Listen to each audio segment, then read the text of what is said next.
Welcome to ABN and PRR College. Coming to the our 20th lecture. Okay, so this is our 20th lecture. And okay, students, all of you regularly our videos in our YouTube channel ABN and PRR College online classes cover. Okay YouTube ఛానల్లో web technologies అనే playlist ఉంటుంది. So web technologies ప్లేలిస్ట్లో మన web టెక్నాలజీకి సంబంధించిన videos అన్నీ కూడా ఉంటాయి. సో వీడియోస్ అన్నీ కూడా రెగ్యులర్గా వాచ్ చేస్తూ ఉండండి.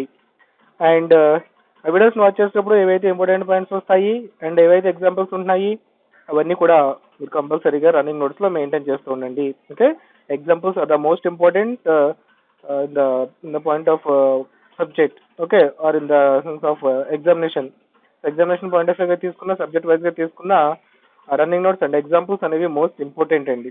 Okay, for each and every topic you have to maintain an example, then only you can get a good marks. Okay, and okay students, come to the today's session.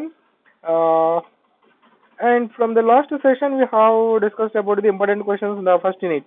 Okay, the first unit లో ఉన్న important questions ఏంటి అవన్నీ కూడా last class లో ఒకసారి discuss చేసుకున్నాము. And now we are entering in to the second unit. Okay, second unit name ఏంటంటే style sheets. Okay, what the name of our second unit is style sheets. What is meant by style sheet? అసలు ఈ style sheets అనేవి ఏంటి? Web టెక్నాలజీలో style sheets యొక్క role ఎంతవరకు ఉంటుంది and how to prepare these style sheets అనేవి ఇప్పుడు ఒకసారి మనము యూనిట్లో డిస్కస్ చేసుకుంటామండి. ఓకే, అసలు ఈ స్టైల్ షీట్స్ అనేవి ఎందుకు వస్తున్నాయి, దానివల్ల ఉపయోగం ఏంటనేది చెప్పుకుంటే, మనకి ఎప్పుడు కూడా వెబ్ పేజెస్ని ప్రిపేర్ చేసేటప్పుడు ఒక గుడ్ పేజ్ అనేది ఎప్పుడు అవుతుందంటే, ఎప్పుడు కూడా మనము వెబ్ పేజ్లో టెక్స్ట్ ఒకటే డిస్ప్లే చేసేయడం కాదండి. We have to display the type of that text in good way or different formatting options. By using different formatting options మనం ఎప్పుడు కూడా టెక్స్ట్ని నీట్గా, నార్మల్ టెక్స్ట్ కాకుండా యూజర్ అనేవాడు అట్రాక్ట్ అయ్యే విధంగా మనం ఎప్పుడు కూడా ప్రిపేర్ చేస్తూ ఉండాలండి వెబ్ పేజ్ని. ఎందుకంటే వెబ్ పేజ్ని ఎప్పుడైతే యూజర్ చూడగానే అట్రాక్ట్ అవుతాడో, క్లయింట్ చూడగానే వెబ్ పేజ్ని చూడగానే ఎప్పుడైతే అట్రాక్ట్ అవుతారో ఆ పేజ్ని వాళ్ళు ఎక్కువగా చూడడానికి ఇష్టపడతారండి. లేదనుకుంటే ఉత్తి టెక్స్ట్ని డిస్ప్లే చేసామనుకోండి, జస్ట్ వాళ్ళు ఆ పేజెస్ని చూడడానికి ఇష్టపడరు అనమాట. Just the neglect that pages. ఓకేనా? సో ఎప్పుడు కూడా వెబ్ పేజెస్కి ఇంపార్టెంట్ ఏంటంటే టెక్స్ట్ని లేదా ఇమేజెస్ని డిస్ప్లే చేసేయడమే కాదండి, ఆ టెక్స్ట్ని గుడ్ ఫార్మేటింగ్, చాలా నీట్గా డిఫరెంట్ స్టైల్స్తో మనము డిస్ప్లే చేయగలగాలన్నమాట. Okay, so by using HTML మనము టెక్స్ట్ని డిస్ప్లే చేస్తాము విత్ లిటిల్ బిట్ ఫార్మేటింగ్. తక్కువ ఫార్మేటింగ్ ఉంటుందండి. HTML మెయిన్ కాన్సన్ట్రేషన్ అంతా కూడా దేని మీద చేస్తుందంటే టెక్స్ట్ని ఫార్మాట్ చేయడానికి చూస్తుందండి. ఓకేనా? అంటే టెక్స్ట్ని డిస్ప్లే చేయడానికి ఎక్కువగా చూస్తుంది. అండ్ ఆ టెక్స్ట్ని నీట్గా డిస్ప్లే చేయాలనుకుంటున్నాము అంటే సమ్ స్టైల్స్ ఉపయోగించుకుని డిఫైన్ చేసుకోవాలి. అవునా?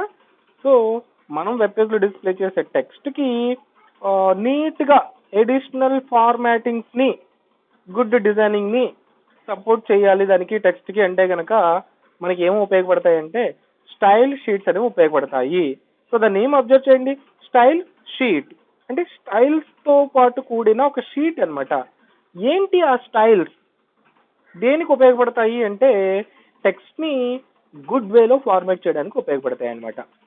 ఓకే, సో స్టైల్ షీట్స్ అనేవి మనం ఎందుకు ఉపయోగించుకుంటాము అంటే మనం వెబ్ పేజ్లో డిస్ప్లే చేసే టెక్స్ట్కి నీట్ వేలో ఎక్కువ ఫార్మాటింగ్స్తో, ఓకే, ఎక్కువ కలర్స్తో, ఎక్కువ టైప్ ఆఫ్ ఫాంట్స్తో, ఎక్కువ టైప్ ఆఫ్ లేఅవుట్ డిజైనింగ్స్తో మనం డిస్ప్లే చేయడానికి స్టైల్ షీట్స్ అనేవి ఉపయోగించుకుంటాం అనమాట. అంటే అంత ఫార్మాటింగ్ని HTML సపోర్ట్ చేయదండి, HTMLలో ఉండవు.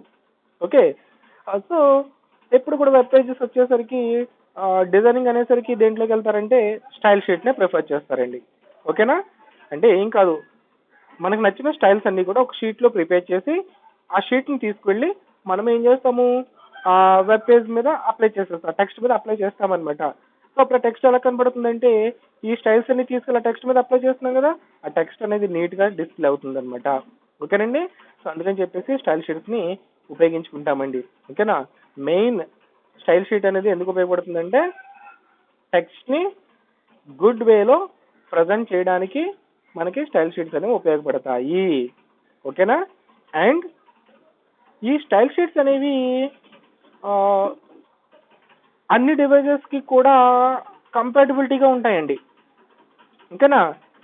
మనం స్మాల్ స్క్రీన్స్లో చూస్తూ ఉంటాము, వెబ్ పేజెస్ అంటే మొబైల్ ఫోన్స్లో చూస్తూ ఉంటాము, ల్యాప్టాప్ స్క్రీన్స్లో చూస్తూ ఉంటాము, లేదా some other big big big స్క్రీన్స్లో చూస్తూ ఉంటాము. ఏ స్క్రీన్లో చూసినా కానీ స్టైల్స్ అనేవి ఒకేలా ఉండాలి. ఓకేనా. అంటే ఈ స్టైల్స్ అనేవి ఏ డివైస్లో చూసినా కానీ అడాప్ట్ అవుతాయండి. సింపుల్గా చెప్పాలంటే మన లాంగ్వేజ్లో చెప్పాలంటే అందరితోనూ చాలా సింపుల్గా కలుస్తారు అని అంటూ ఉంటారు కదా కొంతమంది పీపుల్ని. ఓకేనా. సో వీడు అందరితో చాలా కలివిడిగా ఉంటాడు, లేకపోతే అందరిలోనూ కలిసిపోతాడు అనే వర్డ్ యూజ్ చేస్తూ ఉంటారండి. జస్ట్ లైక్ అనమాట. స్టైల్ షీట్స్ అనేవి స్టైల్స్ని సపోర్ట్ చేస్తాయి. దాంతో పాటు అన్ని డివైజెస్ కూడా ఇది కంపాటబిలిటీగా ఉంటుందన్నమాట. అందుకని ఆల్మోస్ట్ ఇంకా వెబ్ పేజ్ డిజైన్ చేస్తున్నారు అంటే మార్కెట్లో ఒక టెక్స్ట్కి ఫార్మేటింగ్ అప్లై చేస్తున్నారంటే దానికి ఏముంటాయంటే స్టైల్ షీటే ఉంటుందండి. ఓకే. స్టైల్ షీట్స్ ఉపయోగించుకుని మనం ఏం చేయొచ్చు అంటే టెక్స్ట్ని గుడ్ వేలో ఫార్మేటింగ్ అనేది చేసుకోవచ్చు అనమాట. Okay. And coming to the definition, it is a set of formatting instructions that can be applied to a piece of text. ఇది ఒక సెట్ ఆఫ్ ఒక ఫార్మేటింగ్ అంటే డిజైనింగ్తో ఉన్న ఇన్స్ట్రక్షన్స్ అంటే అండి ఒక గ్రూప్గా ఉన్న ఇన్స్ట్రక్షన్స్ అనమాట. Set of formatting instructions signals అనమాట.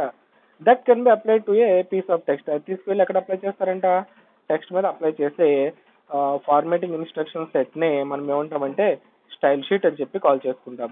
అంటే నార్మల్ ఫార్మేటింగ్ అంటే నార్మల్ టెక్స్ట్కి స్టైల్స్ని అప్లై చేయడానికి యూజ్ చేసుకునేది స్టైల్ షీట్ అనమాట అండి. ఓకేనా. Okay. And one best example, okay, simple ఒక బెస్ట్ ఎగ్జాంపుల్ ఏంటంటే సో మన ఇంటి దగ్గర డైలీ ముగ్గులు పెడుతూ ఉంటారండి. ఓకే. సో ముగ్గు అనేసరికి ఏం చేస్తుంటాము, సమ్ వైట్ కలర్తో ఏదో ఒక డిజైన్ అనేది డ్రా చేస్తారు. ఓకే. మన మదర్ సిస్టర్స్ వాళ్ళందరూ కూడా ఏం చేస్తారు ఇంటి దగ్గర, సో ఒక ముగ్గుతో నార్మల్గా డ్రా చేస్తూ ఉంటారండి. And when coming to this some festivals like January first కానీ లేకపోతే లైక్ పొంగల్ అని లేదా క్రిస్మస్ అని చెప్పేసి, ఓకే, ఇలాంటి సమ్ ఫెస్టివల్స్ వచ్చినప్పుడు వాళ్ళు ఏం చేస్తూ ఉంటారు, ముగ్గుకి సమ్ కలర్స్ అప్లై చేస్తూ ఉంటారు. అవునా. ఓకే. అంటే కలర్స్ అప్లై చేయగానే ఆ ముగ్గుకి సమ్ సెపరేట్ అట్రాక్షన్ అనేది వచ్చేస్తుందండి. జస్ట్ లైక్ అనమాట అండి. అక్కడ నార్మల్ డైలీ పెట్టే ముగ్గునేమో మనం HTML టెక్స్ట్ అని చెప్పుకోవచ్చు అనమాట, లేదా నార్మల్ టెక్స్ట్ అని చెప్పుకోవచ్చు. సో దానికి ఎప్పుడైతే మనం కలర్స్ అనేవి అప్లై చేస్తున్నామో అది కలర్ఫుల్, ఓకేనా, కలర్ఫుల్ ముగ్గు అయిపోతుంది అనమాట. జస్ట్ లైక్ స్టైల్ షీట్స్ అనేవి అలాగే ఉపయోగపడతాయండి. మన వెబ్ పేజ్లో నార్మల్ టెక్స్ట్ డిస్ప్లే చేసుకోవచ్చు, బట్ వాటికి అడిషనల్ కలర్ఫుల్గా చేయాలి అంటే కనుక మనం స్టైల్ షీట్స్ అప్లై చేసుకుంటాం. That is the best example అండి. ఓకేనా. CSS is the language for describing the presentation of web pages. చూసారా, సిఎస్ఎస్ అనేది వెబ్ పేజెస్కి ప్రజెంటేషన్ ఇవ్వడానికి అంటే కలర్స్ని ఇవన్నీ అప్లై చేయడానికి ఉపయోగపడుతుంది అనమాట. Colours, layouts, fonts. It allows one to adapt the presentation to different types of devices. చూసారా, ఈ ప్రజెంటేషన్ అనేది డిఫరెంట్ టైప్స్ ఆఫ్ డివైజెస్కి ఈజీగా అడాప్ట్ అవుతుందంటే ఈజీగా కోప్ అవుతుంది అనమాట. ఏంటి, లార్జ్ స్క్రీన్స్ ఉండొచ్చు, స్మాల్ స్క్రీన్స్ ఉండొచ్చు, ప్రింటర్స్ ఉండొచ్చు, దేంట్లోకైనా ఈ స్టైల్స్ అనేవి చాలా ఈజీగా మనకి అప్లై అవుతాయి. ఓకేనా. That is the style sheet అండి. ఇది గుర్తుంటేనే, ఐ మీన్ ఈ పాయింట్ బాగా అర్థమైతేనే మనం స్టైల్ షీట్స్ని డిఫైన్ చేయగలము. ఓకేనా. సో చెప్పిన పాయింట్స్ని 2-3 టైమ్స్ జాగ్రత్తగా రిపీట్ చేసి వింటూ ఉండండి. ఓకేనా. ఓకే. మరి ఇలాంటి స్టైల్స్ని డిఫైన్ చేయాలి, సెట్ ఆఫ్ ఫార్మాటింగ్ ఇన్స్ట్రక్షన్స్ అంటున్నాం కదా. అవునా, సెట్ ఆఫ్ ఫార్మాటింగ్ ఇన్స్ట్రక్షన్స్ అని చెప్తున్నాం కదా. మరి ఈ ఫార్మాటింగ్ ఇన్స్ట్రక్షన్స్ని ఎలా డిఫైన్ చేస్తారు, ఏ విధంగా రాయాలి అంటే ఈ స్టైల్స్ని రాయడానికి మనకి ఏముంటాయంటే రూల్స్ అని చెప్పి కాల్ చేస్తామండి. అంటే ఒక సింటాక్స్ లాంటిది. ఓకే. ఈ స్టైల్స్ని రాయడానికి మనకి రూల్స్ ఉంటాయన్నమాట. With the help of that rules we can define the styles అన్నమాట. Okay, now we are going to learn how to define the style rule. ఈ స్టైల్ రూల్ ని ఎలా డిఫైన్ చేస్తాము అనేది నేర్చుకుంటున్నాం ఇక్కడ. Okay, the most important point enter the style sheet. ఓకే, ఇక్కడ మనం నేర్చుకుంటుంది ఏంటంటే స్టైల్ రూల్ అంటామండి. ఓకే, అది ఎలా ఉంటుందో చూడండి. ఈ స్టైల్ రూల్ అనేది 2 parts గా డివైడ్ అవుతుందండి. ఓకేనా, 2 parts కింద డివైడ్ అవుతుంది అనమాట. అందులో ఫస్ట్ పార్ట్ ఏమంటామంటే ఇదండి, సెలెక్టార్ అని చెప్పి కాల్ చేసుకుంటాము. Okay, the style rule contains 2 parts. The first part named as selector. First part ని సెలెక్టార్ అని చెప్పి కాల్ చేసుకుంటాము. And coming to the second part ఉంది కదా, దాన్ని డిక్లరేషన్ అని చెప్పి కాల్ చేసుకుంటామండి. సెలెక్టార్ ఒకటి, డిక్లరేషన్ ఒకటి. ఓకే, సో సెలెక్టార్ అంటే మనము స్టైల్ ని HTML లో ఏ ఎలిమెంట్ కి అప్లై చేయాలో డిసైడ్ చేస్తుందండి. ఓకేనా, సెలెక్టర్ దేని చెప్తుందంటే స్టైల్ ని, అంటే H1 అనేది చూడండి, HTML లో ఒక H1 అనేది ఒక ఎలిమెంట్. అవునా, H1 హెడ్డింగ్ ఉపయోగించుకుంటున్నాం మనం. అంటే మనం ఇక్కడ రాస్తున్న స్టైల్స్ అనేవి HTML లో దేనికి అప్లై అవుతున్నాయి, H1 కి అప్లై అవుతున్నాయి అని చెప్పేసి మీనింగ్ అన్నమాట. నెక్స్ట్ ఇక్కడ డిక్లరేషన్స్ అంటే ఏముంటాయంటే స్టైల్స్ ఉంటాయండి. అంటే డిక్లరేషన్స్ లో మనము ఏ విధంగా ఇది అప్లై చేయాలి, ఇక్కడ స్టైల్ ని ఏ విధంగా మనం అప్లై చేసుకోవాలి, అలాంటి కాన్సెప్ట్స్ అన్ని కూడా ఎందులో ఉంటాయంటే ఈ డిక్లరేషన్స్ లో ఉంటాయి అన్నమాట. ఓకే, అండ్ నౌ అగైన్ మనకి ఇక్కడ డిక్లరేషన్ అనేది 2 parts కింద డివైడ్ అవుతుంది. ఓకే, మళ్ళీ డిక్లరేషన్ ఏం చేయొచ్చు, 2 parts కింద డివిజన్ చేసుకోవచ్చు అన్నమాట. ఫస్ట్ పార్ట్ ని ప్రాపర్టీ అని చెప్పి కాల్ చేసుకుంటాము. సెకండ్ పార్ట్ ని ఏమంటామంటే వాల్యూ అని చెప్పి కాల్ చేసుకుంటాము. ఓకే, సో ఇలా మనము డిక్లరేషన్స్ ని సెమీకోలన్ తో సెపరేట్ చేసుకోవచ్చండి. ఓకే, సో దీన్ని డిక్లరేషన్ అని చెప్పి కాల్ చేసుకుంటాము. డిక్లరేషన్ లో ప్రాపర్టీ, వాల్యూ ఉంటుంది. సో మళ్ళీ ఆ రెండింటిని కూడా దేంతో సెపరేట్ చేసుకోవాలి, కాలన్ సింబల్ తో సెపరేట్ చేసుకోవాలండి.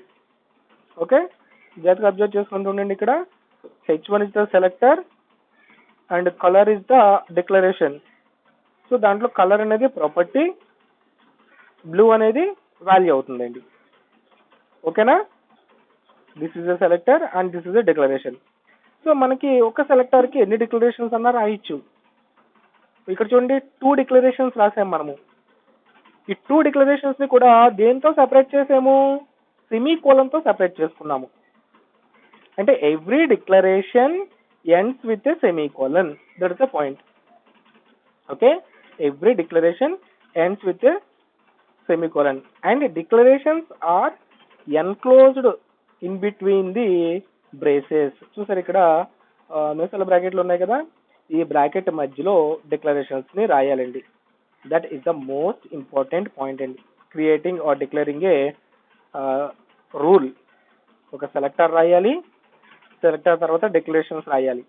డిక్లరేషన్స్ ని బ్రేసెస్ మధ్యలో ప్లేస్ చేయాలి. డిక్లరేషన్ మళ్ళీ 2 parts ని డివైడ్ అవుతుంది. ప్రాపర్టీ, వాల్యూ అంటాము. ప్రాపర్టీని, వాల్యూని కాలన్ తో సెపరేట్ చేసుకోవాలి.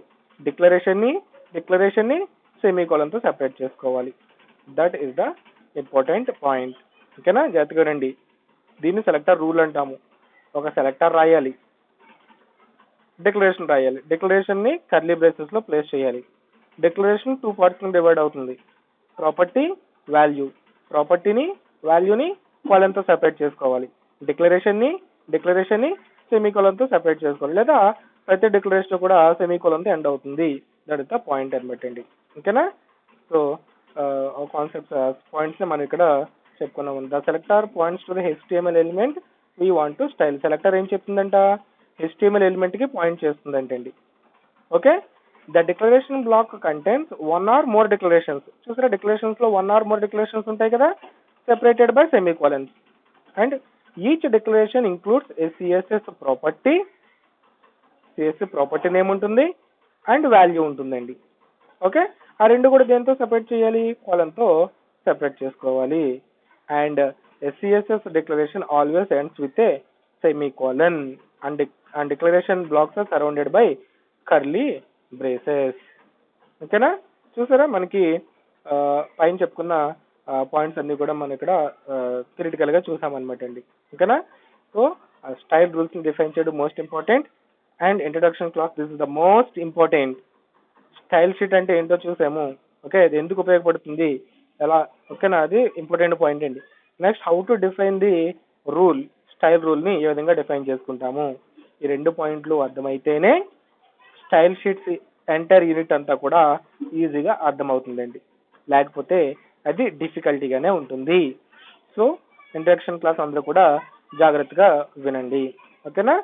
Okay, thank you, have a nice day, see you in the next class.